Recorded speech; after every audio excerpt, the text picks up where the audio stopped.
to construction of universities in their communities, as happened in the past, but rather injected into the purchase of weaponry and technological equipment meant to fight insurgencies. This prayer has been seconded. Those in support of this additional prayer say aye, and those against say nay.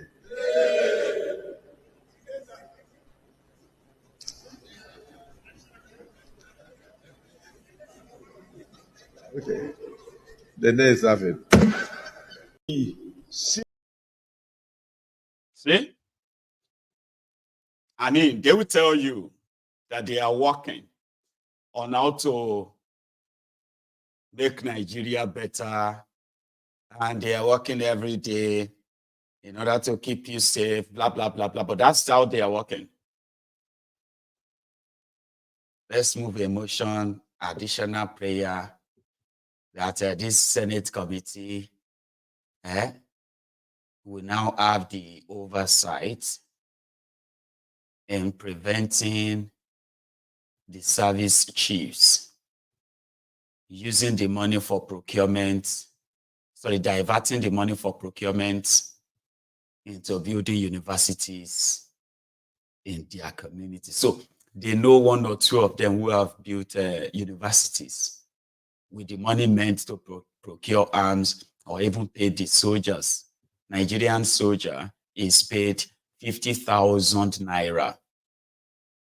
And the Nigerian soldier is also paid, this is an extra I heard, they said a Nigerian soldier is paid, I think, a 600 naira every day if he's taking for his feeding and all that, if he's taken to the war front to face the insurgents, the insurgency. 600 naira every day. And that's going to be like an additional, how much? 18,000 naira for food every month. So an average soldier in Nigeria is paid between 50,000 and 68 to 70,000 naira averagely. While some people have the confidence, the courage to divert such money, especially under Buhari. And then the Nigerian National Assembly is not there, presenting the names of all these. I know Buratai built a university, right? I don't know any other, but he's referring to Buratai the butcher. Now, Buratai the butcher, who was the single person that was spared among the peers that work with Dasuki, when Dasuki was arrested for diverting arms money, $2 billion, right? The procurement officer for the Nigerian army at the time was Buratai the butcher. You see, when Dasuki was in jail, like when Dasuki was in the house arrest or wherever they put him, right? Buratai the butcher was also exposed of having 2 massive properties in Dubai. And you know what they said at the time? Buratai the butcher got promoted to become a chief of staff, or chief of army staff or something, right? He got promoted, rewarded. And when they say, where did he see all this money to buy all these properties, including this about 4 or 5 properties in Abuja as well? Where did this get? They said the Buratai the butcher, they said he was a snake merchant. Yeah, a snake venom merchant. They said the Buratai the butcher has a snake farm in his village. And even though he's a soldier, you know how much they sell a liter of a snake venom? $500,000 per kilo. They shall cook and cook. So Buratai went on to murder, what do you call it? He went on to kill more than 10,000 Nigerians in his time. Among them were the Shiites in Zaria, in Kaduna, where they had over 1,800 men, women, children slaughtered by the Nigerian soldiers on the order of Buratai the butcher. That's why he had the name. He's a butcher. Now, if the Nigerian Senate knows that he diverted money to build university, how come they can't just mention it there? So the rest of them were just like, no, don't look into how they spend the money. Let them spend the money wherever they want, just like us. And talking about money, this latest conversation about local government autonomy. Seyi Makinde has something to say about that. But before that, here is him being, I think he was being decorated as a grand patron of the Nigerian Union of Journalists in Oyo State. And somehow it doesn't really have a good record, that much with, critics. So, but it's not maybe as bad as others, okay? Not as bad as Ajimobi, because I remember that one, that Ajirebi. Now, Seyi Makinde was talking about what people, journalists who stands by truth, what they kind of face, but his illustration is a little bit dull. But I still want to share it before I share that of the local, what he has to say about the local government financial autonomy. Now, here is part of what he said about that on that. He said, this Supreme Court judgment is a distraction. And honestly speaking, I agree with him. Even though his explanation doesn't really make any sense, his own explanation is also like a diversion. He's talking about, we need to focus more on this or that. But you know what? Let's hear this first part. I'll take you to that later. Seyi Makinde meeting journalists in his office. I think this is after the inauguration or the swearing or the coronation of the new Olubadan. We'll get to that too. So, inducting me as a grand patron is basically a call, to reconnect with that place.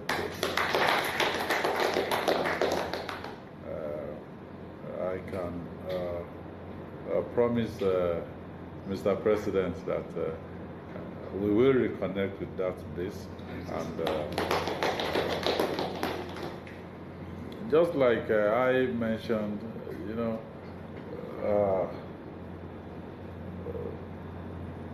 I know,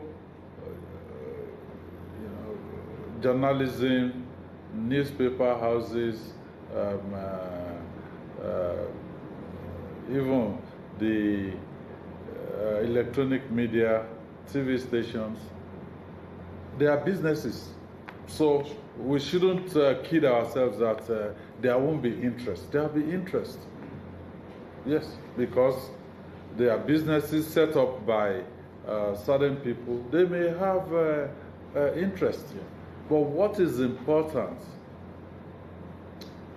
is for us to identify the overriding interest in the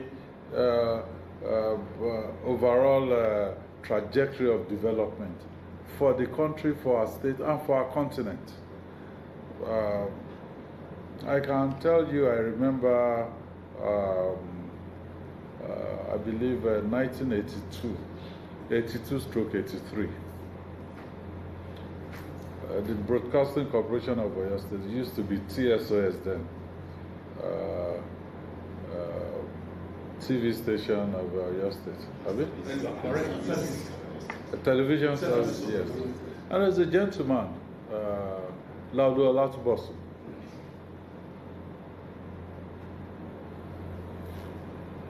We saw, the way the elections were going, how the will of the people were being suppressed.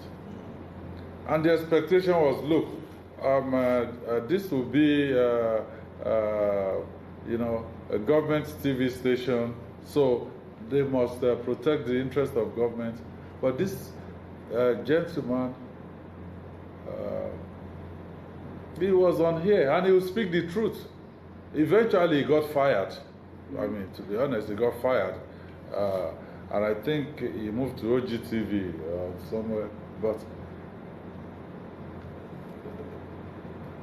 he stood on the side of the truth and the overall interest of the people.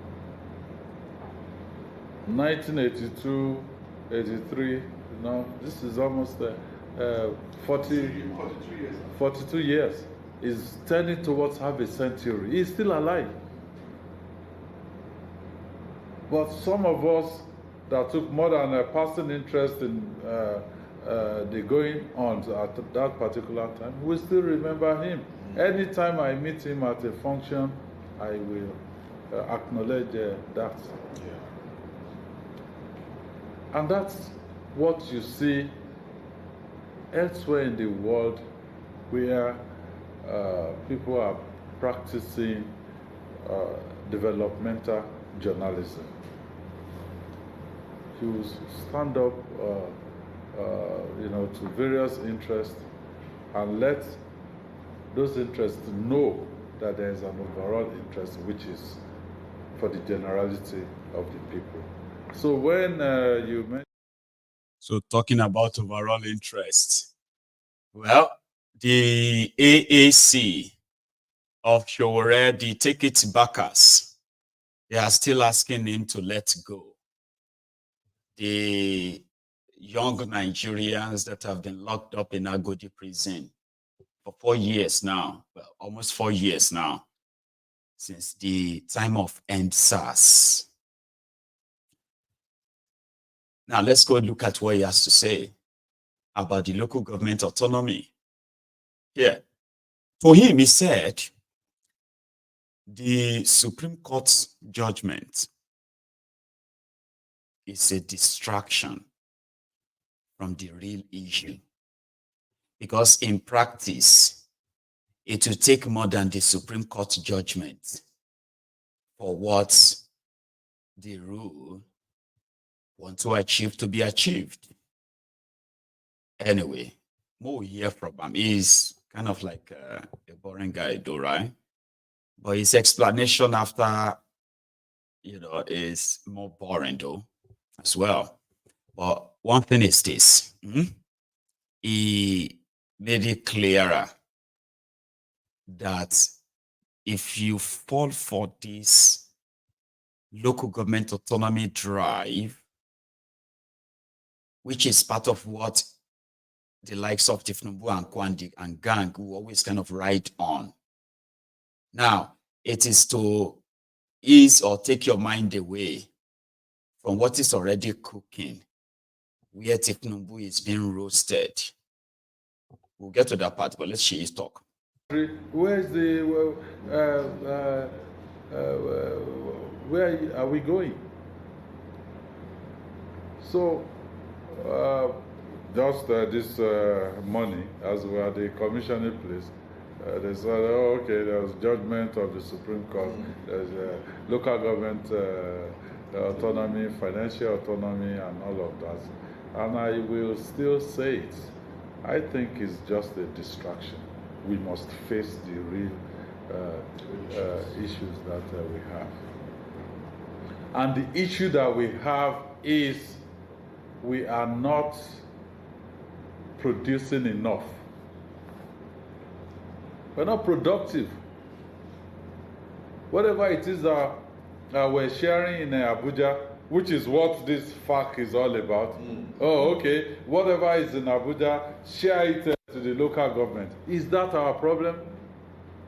Well, okay, maybe it may be a part of the problem that, yes, you want to have a value for what is being shared, but our real problem is productivity.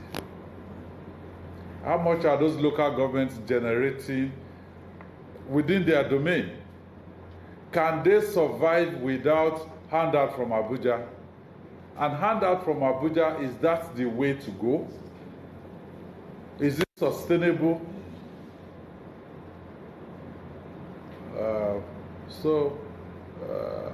the ball is in your court, really. You must peel through, look at the real issues, and don't let us be distracted.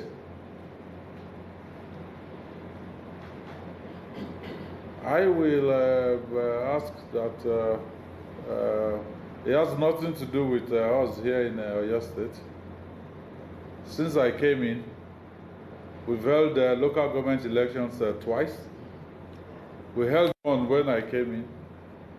And for one day, after we held the first election, there's no caretaker anywhere. We planned, we gave allowance for elections, for the process to go on. So it's not, yes, it's not a big problem.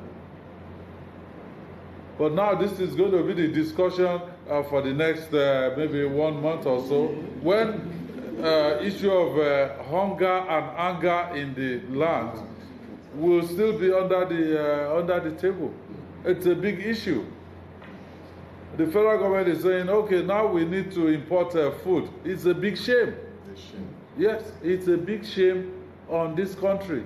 We cannot feed ourselves. And then you're saying we should go back to those things that will allow us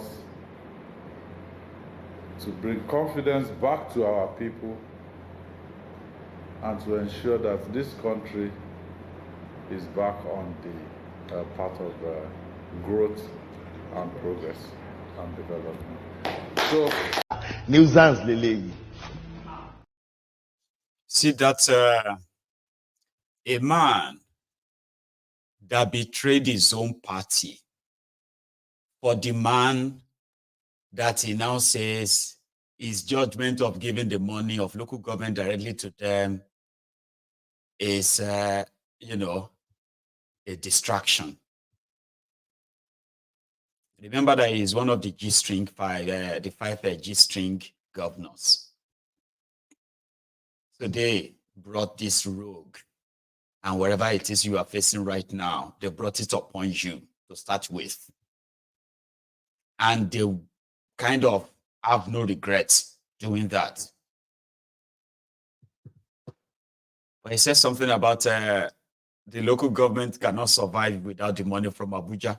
Can you, the state government or state governors, survive without the local government's money? Give it to them. Let them do what you do with yours too. The states have taken over the revenue generation from the local government areas. Most of where the local government were by law allowed to generate their money from. All these greedy scums, right? They've taken them over for themselves. And that is why they will tell you boldly, where do you think the local government will see the money? Do you think most of this local government can generate any money? Do you even know how much they generate? Now they will go back and then they present to you and say, take a look at this.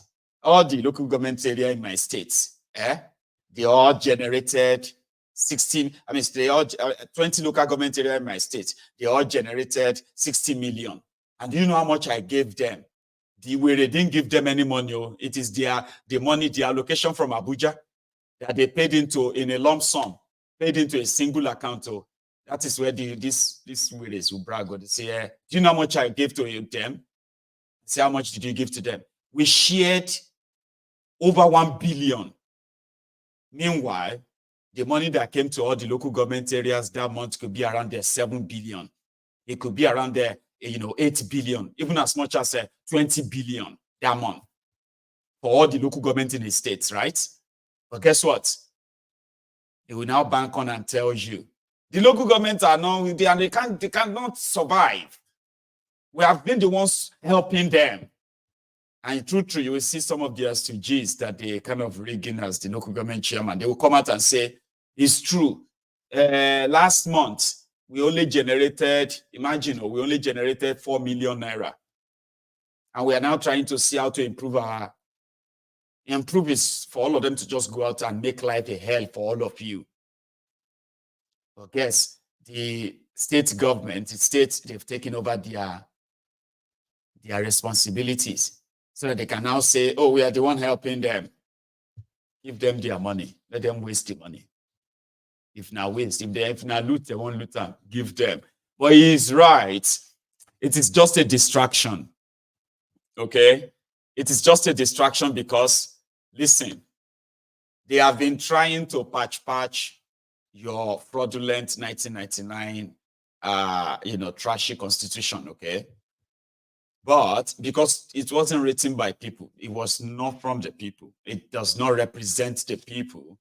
And that is why you found a badly structured building and you move in.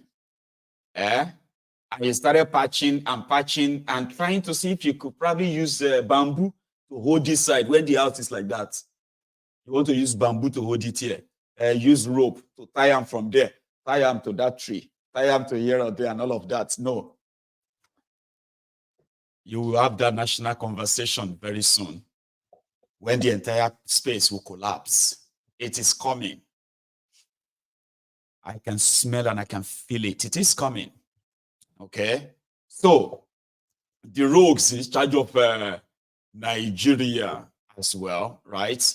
They themselves knows that if you want to really give the local government money to local governments, you would have to either write a new constitution, which is actually the start of any meaningful thing at all, right? Write a new one, or just go to that inside your trashy one where you amended the state local government joint accounts.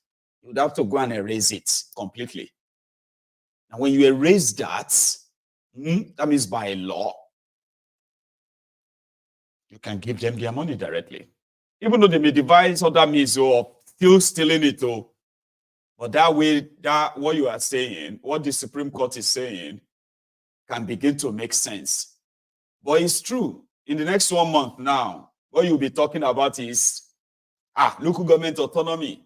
Autonomy. Tinubu has said that Tinubu is a democracy. Yeah. The same way. The bad idiots, the Afofungbemus, the Dabimoshedas, the Alayebajes were jumping from one tree to the other like monkeys, right? They were jumping here and there and they were screaming. Wow. What are they screaming? Oh, Tinubu is the leader of Nigeria that has the strongest. He just took a bold decision. What's a bold decision, guy? He removed subsidy. Nobody has tried it. Nobody has. Until tomorrow, they still go on TV and say, Tinubu took a bold step and removed subsidy. How? When in reality, right, your subsidy is almost like a triple now that you are paying, even though you are even paying more for fuel. You are also paying more for subsidy on subsidy as well. Secretly. Lies. Because sometimes you just be like, okay, if we are not paying this anymore, how come that, they don't have more money? How come they are still borrowing money? Because they are lying to you. That's what they are doing. And that is why the effect of whatever they say to you never really gets to you. And I remember very well, I'll keep reminding you, I remember very well 2021 when some of these wearies were celebrating this same local government autonomy, financial autonomy. But it didn't last. They didn't even make any move to amend the part of that constitution that will indeed stop the governors. So yeah, I remember the governors at the time coming out to say, this is a great thing. This is a great for democracy. And for the few weeks or months after that, people spoke about it, but the local government never received any shishi. But you see this Akpari man, yeah? And that is what do you call, sorry, apologies to you, the Akpari, so, but it's all right. Right? The bad Ededigu here. As something, is their law officer. He is also the defendant of the Tinubu APC during the presidential tribunal and all of that stuff, okay? So he's now the Attorney General of Nigeria. On this local government thing, he said, it is with immediate effect. You know why you are seeing all these things here, right? It's because in a few months' time, I'm going to come back and ask you, how far with the local government autonomy? You, the Abobakus, you better begin to cook wherever you think you are going to tell, the kind of lie you will need to tell. But for the record, this guy says